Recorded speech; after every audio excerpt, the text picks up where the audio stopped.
Hi, this is Shumi from Overdrive, and that is the new Mahindra Mojo. I've just finished doing about 550 kilometers over 2 days, and here's what I think of the motorcycle. So let's start with the engine.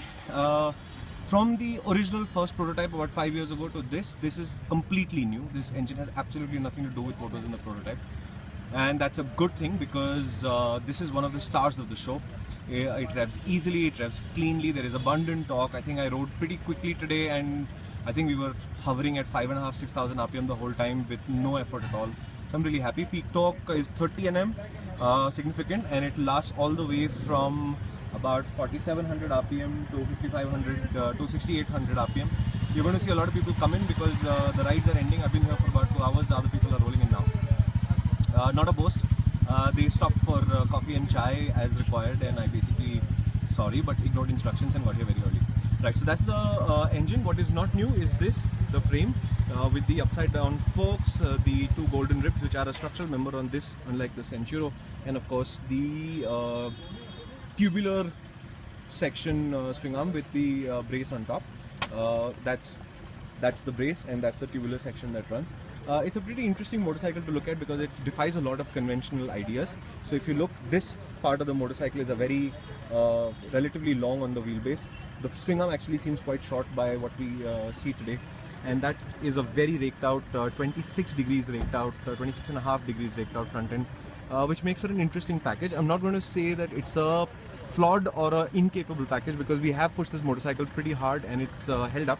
But that having been said, it's a very unconventional sort of choices, and it would be interesting to find out. It would be difficult to find out, but it would be interesting to find out why these choices were made. Let's talk about the styling.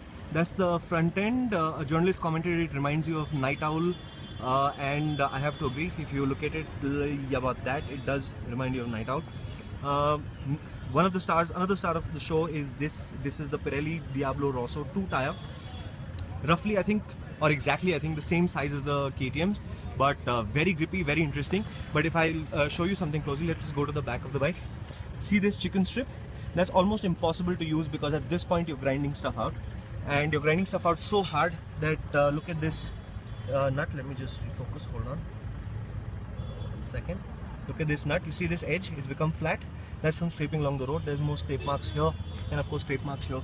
But the thing is that these 2 items go down before this, which is a slight concern. Styling again, sorry to go back to that. A very massively overbuilt radiator shroud. Not a bad looking bike in the sense that it attracts a lot of attention. Not a conventionally good looking motorcycle, but there are certain angles, especially from the rear 3/4, I think, where it looks quite nice. And I think that fairing in the rear view mirror is a sight that most car drivers do not want to see, and they immediately give you away. Another star of the show, of course, is the suspension. The tuning is actually excellent.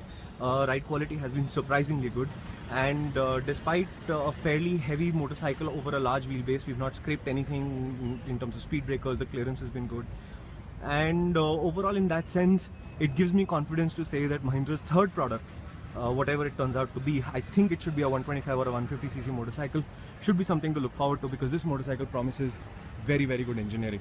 Now, in the front here is a set of comprehensive meters.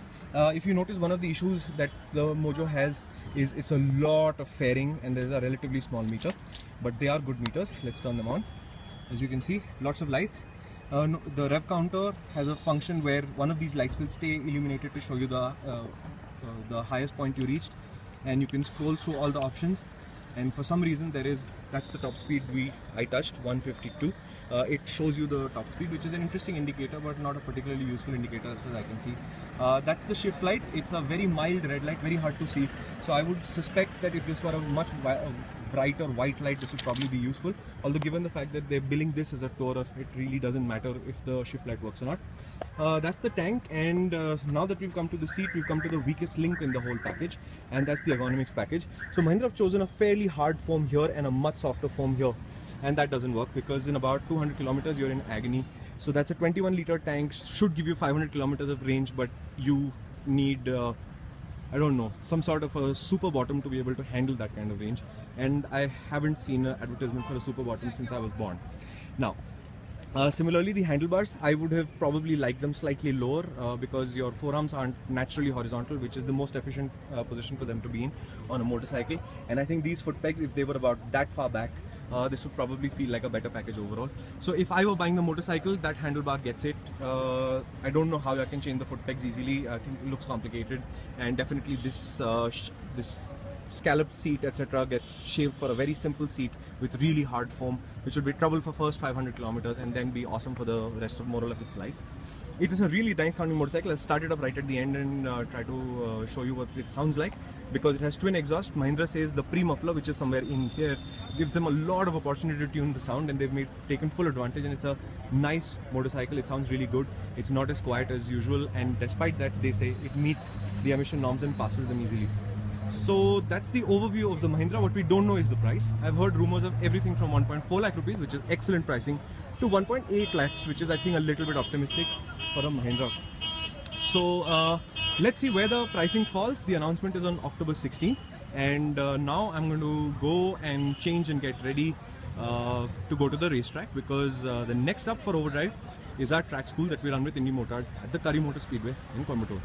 That in front of you is the Mahindra Mojo.